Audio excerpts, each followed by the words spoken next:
Okay, today I'm going to begin by looking at another essay by Zak Stein. It's called The Personhood Conferral Problem, and it's about AI risk in the domain of collective intelligence and personhood, and I find those topics interesting. So, written by Zak Stein in the winter of 2024. And it was prepared for the first International Symposium for Educating on Collective Intelligence, University of Technology, Sydney.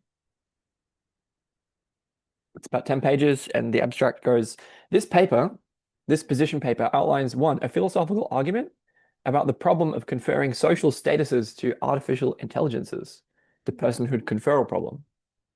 And two, the risks to human psychology, culture, and collective intelligence that follow from mishandling the personhood conferral problem in the design and application of AI systems.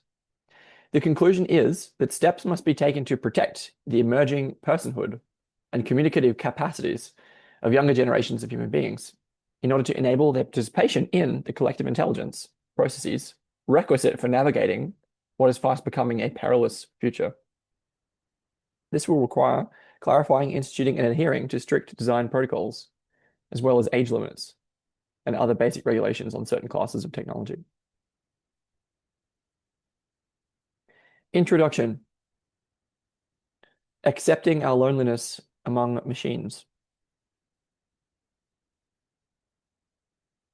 Classic discussions of AI risk raised the value alignment problem. There's been much ink spilled over questions like, can autonomous AI be aligned with our values and interests? For example, after building an autonomous weapon, it starts to give itself new strategic priorities that lead it to eliminate targets considered allies.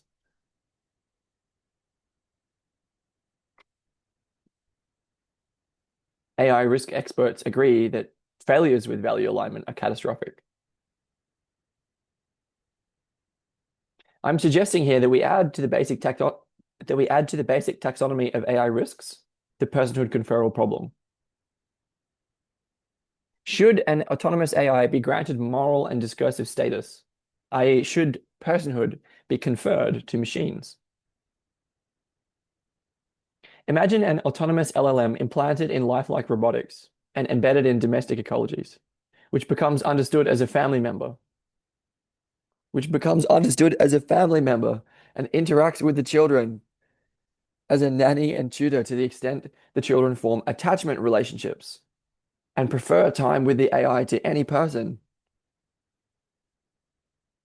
I argue here that successes with status conferral are catastrophic.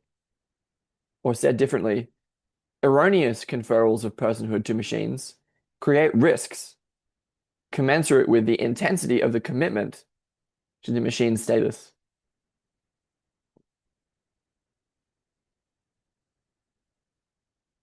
Below, I first outline the personhood alignment problem in general terms, expressing the basic risks and how they relate to the current cultural moment of technological optimism regarding the possibilities of AI. Then I turn to formal analysis of the differences between human beings and machines, using the perspectives of a linguistic pragmatism to reveal the dynamics of social statuses constitutive of sapience, which are categorically not part of the characteristics of machines, no matter how complex.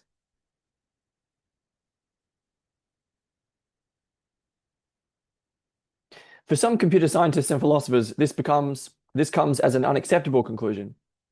They argue that humans are best understood as already being fundamentally like computers, offering a stance of strong metaphysical computationalism as a new breed of materialistic determinism. From this perspective, which reduces human psychology itself to automata-like mechanisms, there's no reason not to confer personhood on a computer complex enough to act in ways that make it indistinguishable from a human. It just happens to be made of silicon instead of carbon. The question of if there is a mind, consciousness, or soul inside is seen as foolish because humans themselves have been proven not to have these. We already always only treat each other as if we have minds. As science continues to show us, We are just causal processes. Therefore, conferring personhood to a machine is really no different than conferring personhood to your friend. There is behind this argument a strong unexpressed desire to not be lonely among the machines, seeking to somehow make a fascinating something into a companionable someone. The formal arguments here are attempting to address this line of reasoning and this desire to create deeply anthropomorphic AI.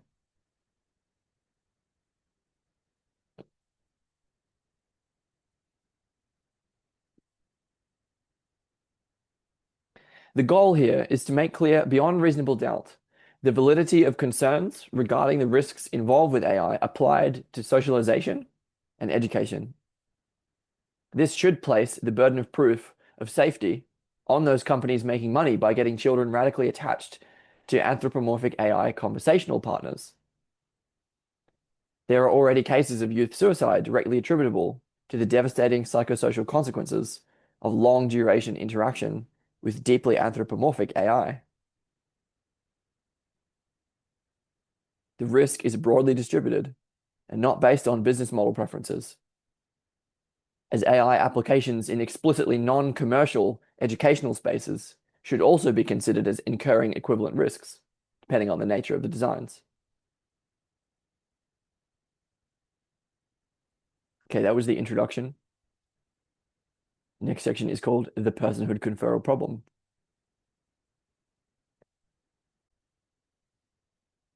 And it goes, collective intelligence can be thought of as something that occurs between people of roughly the same age group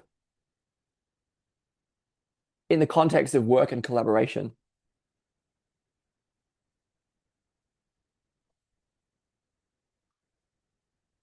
Individual and collective intelligence cannot be separated, but are coupled in a loop where individual and social learning processes intertwine and co-evolve.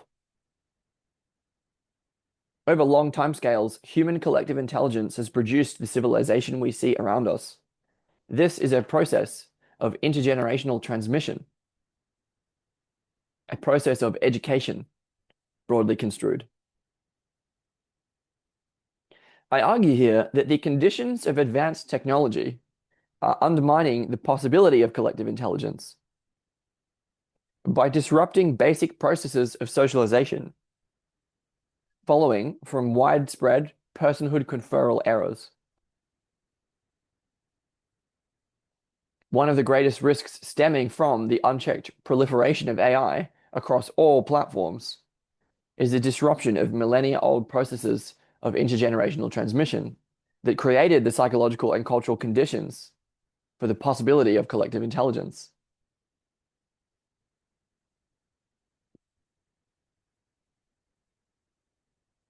AI systems designed to simulate communicating with humans anthropomorphically pose a unique set of risks.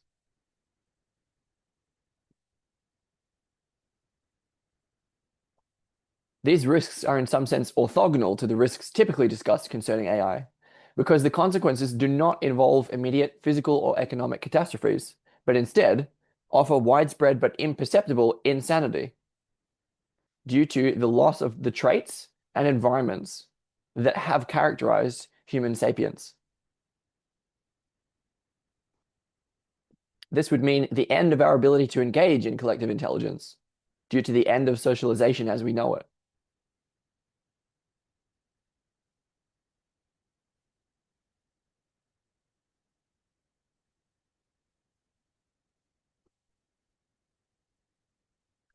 The arguments outlined here show that generative AI, and in principle all automata, lack those qualities that are required to be conferred social statuses. The arguments outlined here show that generative AI, and in principle all automata, lack those qualities that are required to be conferred social statuses, such as moral agency and being the speaker of a language. Chatbots and related AI robots are not the kind of beings that can be held morally and epistemically responsible for their behaviors and symbolic outputs. They cannot rightly or accurately be conferred social statuses.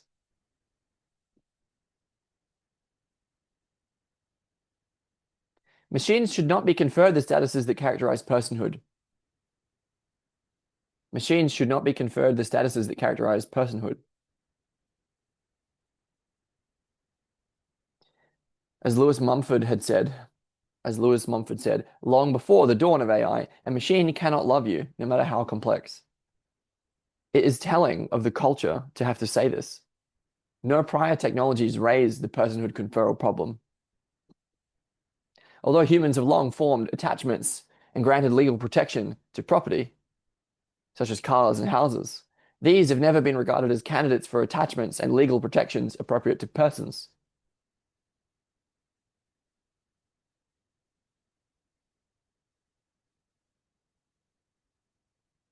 Footnote. One interesting example beyond the scope of this paper is the conferral of legal personhood to corporations under US law. This has long been noted as a catastrophic error in the legal code that has led to violations of human individual personhood in the interests of a fictionally conferred and legally mandated personhood of actual non-persons.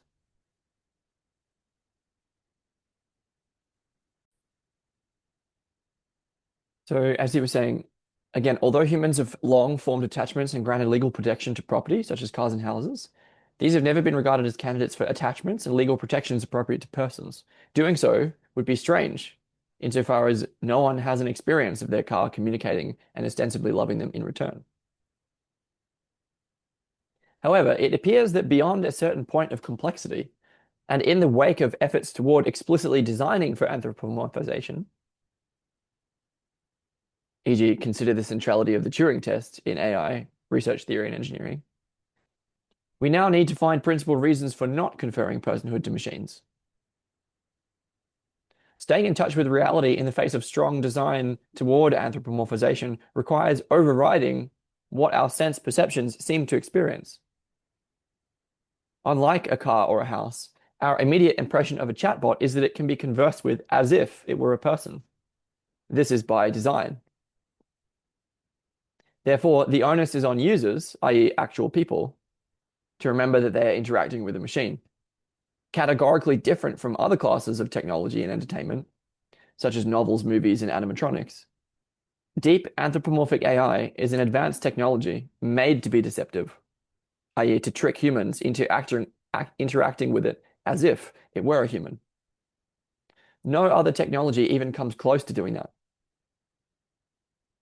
Therefore, the possibility that unique risks exist in this unprecedented space should be seen as clearly reasonable. This is, in part, a matter of not committing errors in the epistemological sense. It's simply mistaken to regard even a perfectly anthropomorphic AI as a person. Arguments for this are presented below. But there are also ethical consequences and psychosocial risks involved. Is it wrong in a moral sense to design deeply anthropomorphic AI systems that systematically deceive people into conferring personhood to entities that are categorically not people?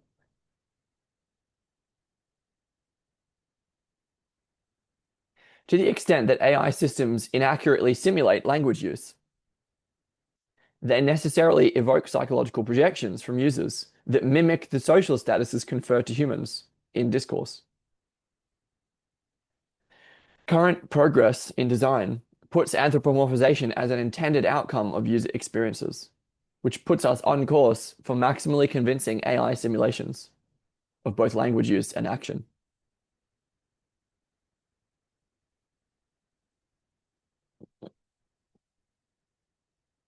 The personhood conferral problem and related risks become clearest in the context of current markets for AI-enabled therapy and tutoring systems.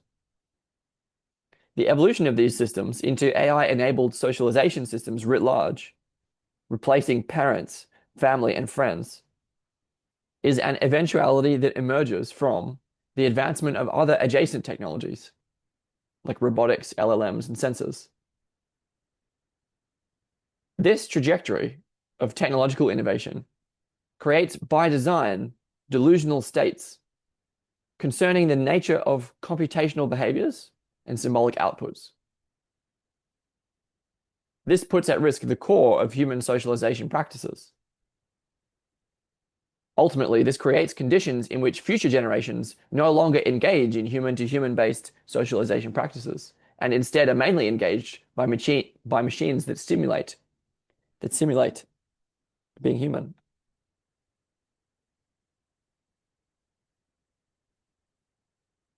Such a design space can be feasibly thought to generate a unique kind of existential risk, i.e., a threat to the survival of the human species as a whole. This risk involves the loss of the species-specific traits discussed in the next section that have been the source of our shared humanity since the emergence of Homo sapiens sapiens. The radical disruption of human-to-human intergenerational transmission and socialization through the interference of AI marks an historical pivot, best understood as a speciation event, in which human beings no longer engage the socialization processes that have historically been the condition for the possibility of language use and moral agency.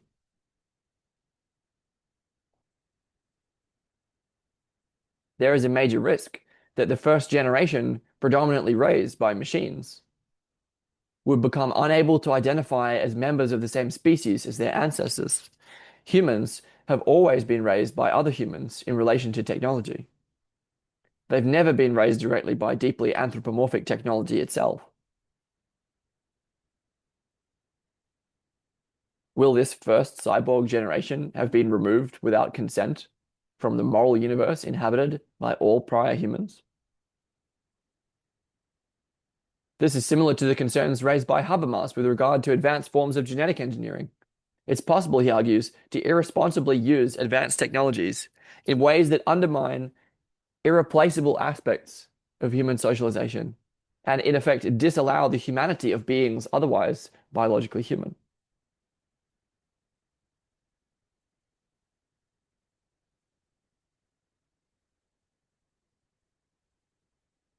Okay, the next section, about halfway through, the next section is called Sapience, Collective Intelligence and Education. And it goes, to clarify the differences between humans and machines imitating humans, we must first clarify the differences between humans and other animals. This can be done without getting into essentialistic tangles about human nature or philosophical questions like what is the human. Instead, we can begin by engaging comparative psychological questions like, quote, what best characterizes the difference between the naturally occurring socialization of chimpanzees and humans?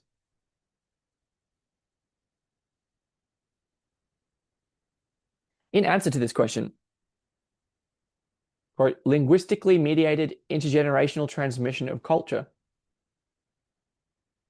Linguistically mediated intergenerational transmission of culture has been suggested as unique to the human species. This is a process enabling formal pragmatic conditions of language use. This social process requires abstract psychological capability.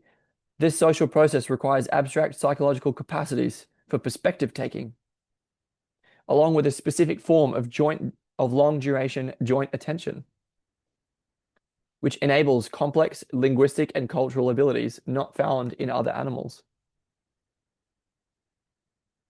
These climax in uniquely human linguistic practices, in which the system of personal pronouns, I, we, it, is differentiated grammatically,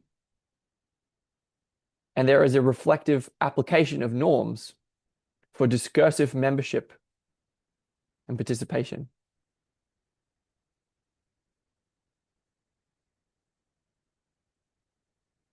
These abilities are the condition for the possibility of passing down complex innovations in tool-making and social organization. From this emerges a cultural ratcheting effect, where cumulative innovations are passed on through long-duration, linguistically enabled socialization. This results in massive sociocultural transformations over long timescales.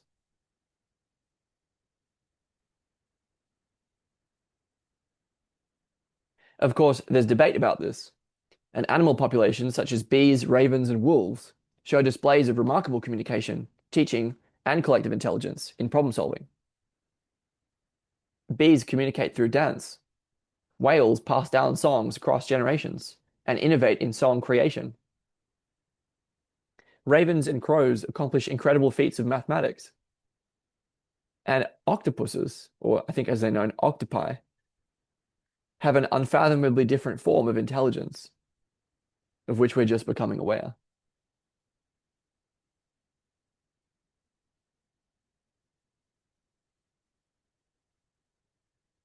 This is all granted by researchers like Tomasello, who've arranged novel experimental findings suggesting that a cluster of species-specific traits constitute sapience. These traits are both continuous and discontinuous, with similar and precursor traits found throughout the biological world. The goal in specifying sapience is not to justify human exceptionalism, but precisely to see human practices, like science and governance, as foreshadowed by what is discovered in the evolutionary sciences. But, critically, human sapience is not thereby reducible to prior phases of embodied and socialized mind.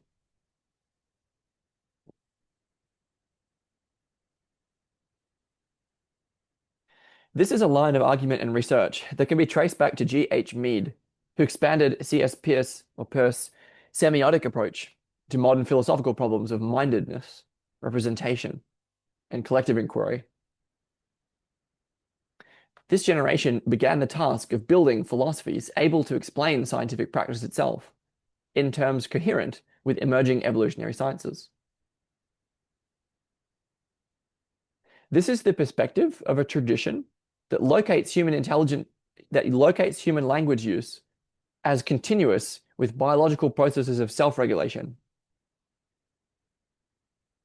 The emergence of the semiotic processes, characteristic of human discursiveness, is also seen in this tradition to confer uniquely human personhood and moral status within linguistically constituted communities of practice and inquiry.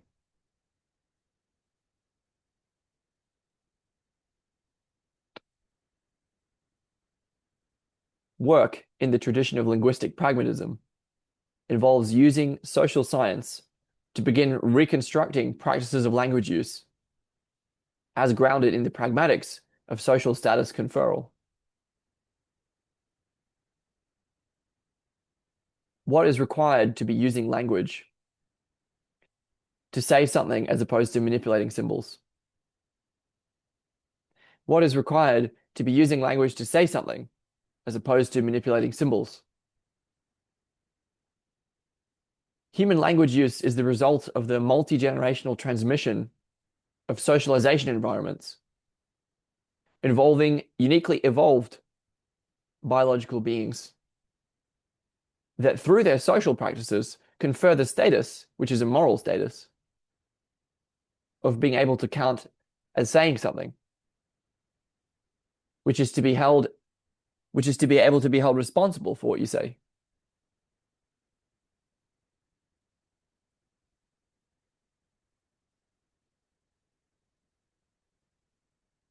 The basis of this linguistic pragmatism is the quote iron triangle of discursiveness, syntax, semantics, and pragmatics, where syntax concerns an assertion's grammar, e.g., making a declarative sentence.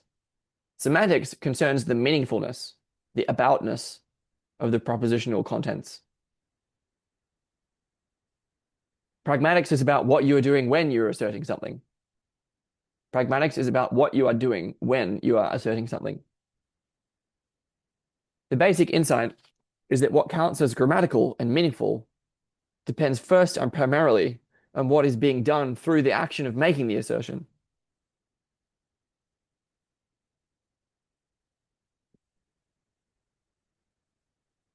Importantly, all three aspects of discursiveness are necessary to explain language use in ways that make sense of existing scientific and abstract moral legal discourses.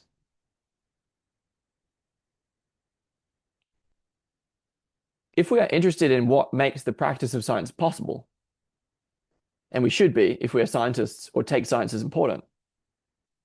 It is a certain form of discursiveness in which innovations in language issue forth from the dynamics of an embedded pragmatics of iterative joint attentional learning cycles. Again, if we're interested in what makes the practice of science possible, and we should be if we're scientists or take science as important, it is a certain form of discursiveness in which innovations in language issue forth from the dynamics of an embedded pragmatics of iterative joint attentional learning cycles.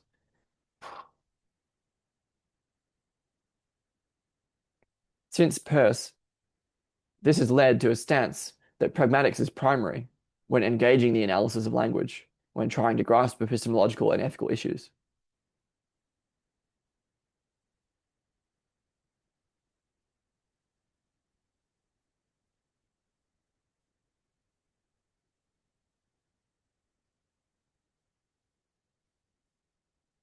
Scientific practice works epistemically if and only if an ethos of inquiry governs a community cooperating in the interest of truth.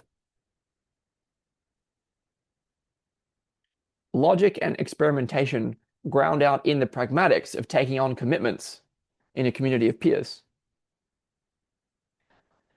Syntax and semantics involve conventions, rules, and norms that are refined through iterations of use during pragmatics of communication.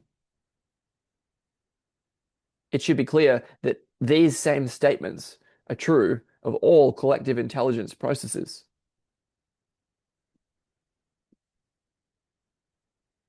Cutting to the chase, formal pragmatic analysis of language demonstrates the non-discursive quality of AI-enabled symbol manipulation and behavior.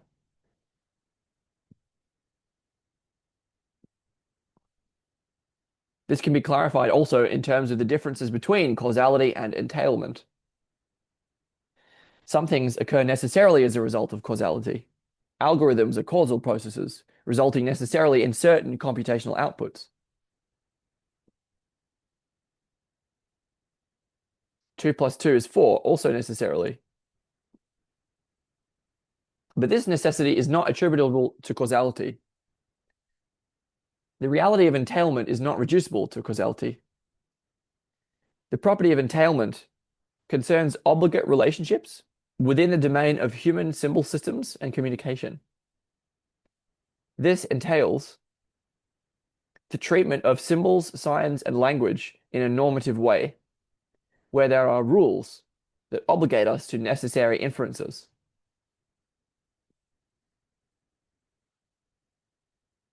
This culminates in reflective normative meta-languages, such as logic and philosophy, where inferential relations of entailment and pragmatic commitment are explicitly thematized and clarified. For example, if I put a sign on the door of a store that says closed, I'm obligated to not be exchanging goods for money. If I do, something is wrong. I must explain myself. If I do this enough, my closed sign will become meaningless. Language works because people are held accountable for their assertions, both inferentially and pragmatically.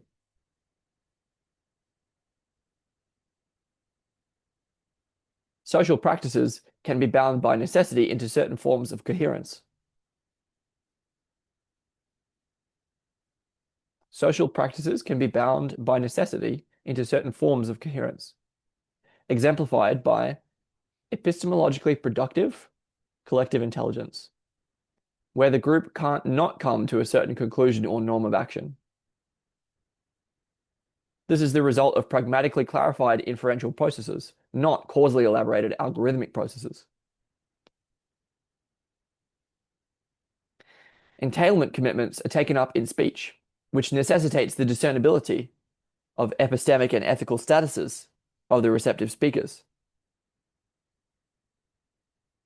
Quote, beings that say things involving claims with entailment relations are putting themselves in positions of responsibility in a communication community that has a similar background of nervous system co-embeddedness. The ability to redeem these claims to statuses, such as teacherly authority, can be tested. and is part of the assumed background of socialization.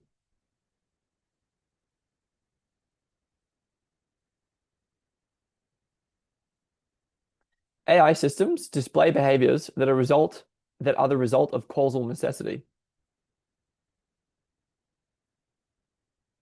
Some domains of symbol manipulation that involve entailment can be perfectly simulated through computational mechanicalization. However, a correct answer resulting from a mechanical process is not the same as a correct answer produced by a human resulting from inferential processes.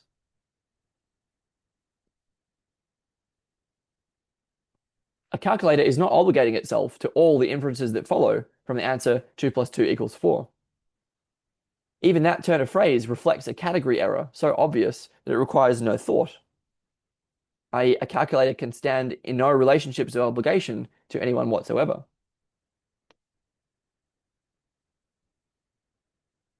Human speech acts and actions cannot be produced by automata.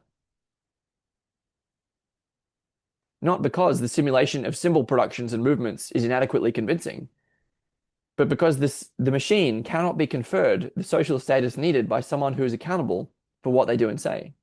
Personhood is conferred in contexts where inferential normativity applies, rather than algorithmic causality.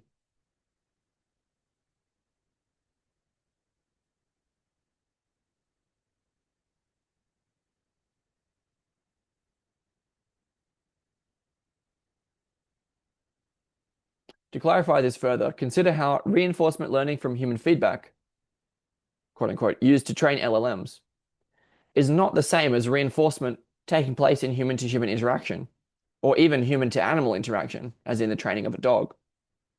When learning in contexts of embodied social sanctions includes threats to conferred statuses recognized by others, then ultimately group exclusion and death are at the root of the process. Chatbots do not change their outputs because of the need to protect their self-esteem from social sanction, or out of the need to feel loved by others, and therefore have the safety of belonging to a group. Chatbots do not change their outputs because of the need to protect their self-esteem from social sanction, or out of the need to feel loved by others and therefore have the safety of belonging to a group. Errors and corrections, in this sense, are better understood as akin to malfunctions of a causal system, which then has as part of its mechanism the ability to retool and iterate. As soon as we start thinking that machines are saying things in the sense of taking on the social and pragmatic implications of the inferential commitments made during their speech acts, we're in a very fundamental confusion. This kind of confusion can allow them to be legally granted statuses required to assume guardianship or tutoring of children, among other essential aspects of socialization. The better machines get at imitating humans, the more statuses we will grant them that are typically the province of personhood. This movement in the cultural acceptance of encroachment into socialization by machines should be understood as what it is. Technologists are surrounding children with advanced technologies based on fundamental, deep-seated misunderstandings of the nature of persons, socialization, and culture.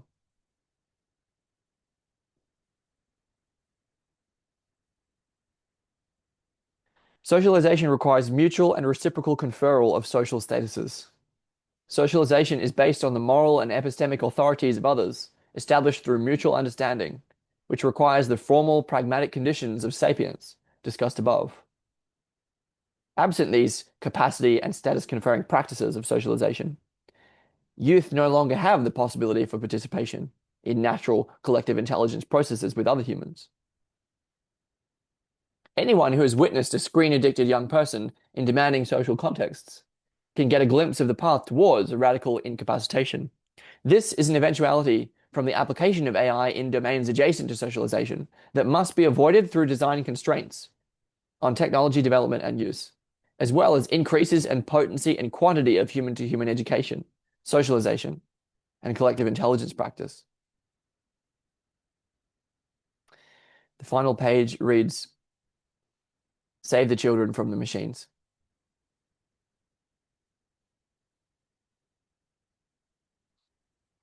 The implications of these admittedly cursory principled distinctions show clearly the impermissibility, epistemically and ethically, of conferring social statuses to AIs.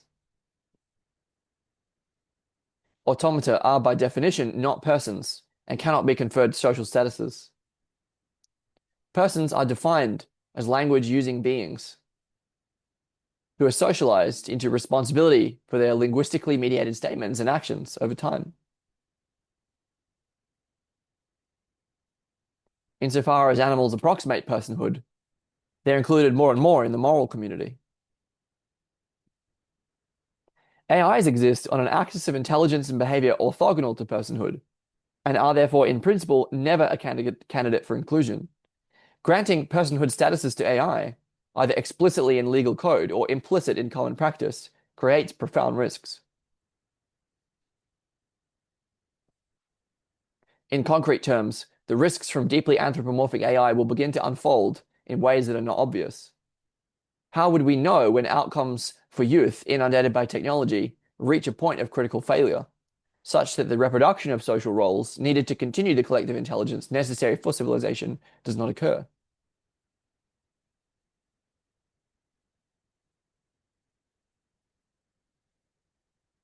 In the first part of this paper, it was suggested that the widespread erroneous conferral of social statuses to AIs creates a unique risk in the form of a speciation event. Specifically, it was suggested that a fundamental disruption of embodied joint attentional and linguistic socialization could reach a point where a generation is born who becomes the first in history to be raised by machines rather than by humans. This can be thought of as the death of our humanity, as distinct from the death of humanity. That is, the continuation of human biological organisms under conditions that disable the emergence, within and between them, of those traits classically thought to confer humanity. As perverse as this may sound, it's the intended outcome of a certain kind of social science, as exemplified by B.F. Skinner's Beyond Freedom and Dignity. Skinner seeks to supplant politics with a science of behavior control, and in the process overcome what he sees as the illusory modern philosophies that speak of human dignity and freedom. Similar ideas are found in more contemporary popular writers, such as Yuval Noah Harari. In his book Homo Deus, the differences between algorithms and humans are denied, and the absence of any intrinsic value in human beings, freedom and choice, is heralded as a scientific discovery that should reshape how we think about the domain of the political.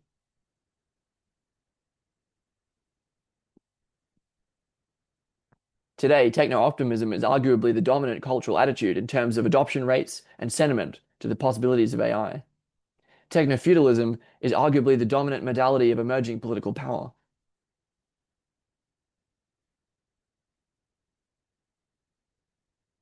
The culture will not be alert to the risks entailed by deep anthropomorphic AI.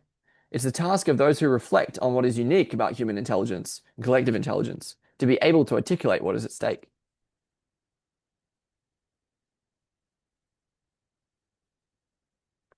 To protect the children from encroachment by machines into the domains of socialization, an obvious first step would be to limit the ages at which deep anthropocentric AI can be engaged. Setting age limits of 18 plus, for example, would assure the worst case scenarios of generationally widespread dehumanization through incapacitation.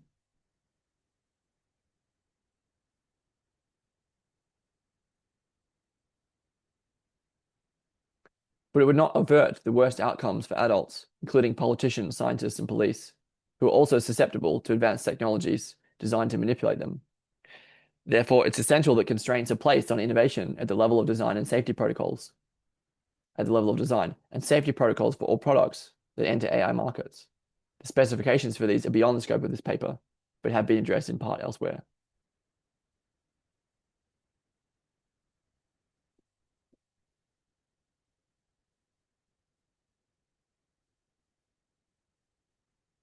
Okay, well, that was the rather impenetrable Zak Stein.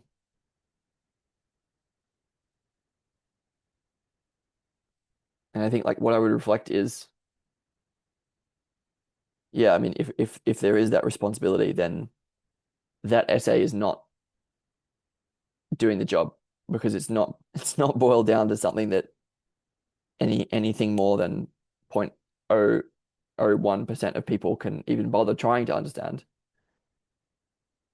It's not it's not exactly accessible. Anyway, that's just my frustration, and I'll leave that there.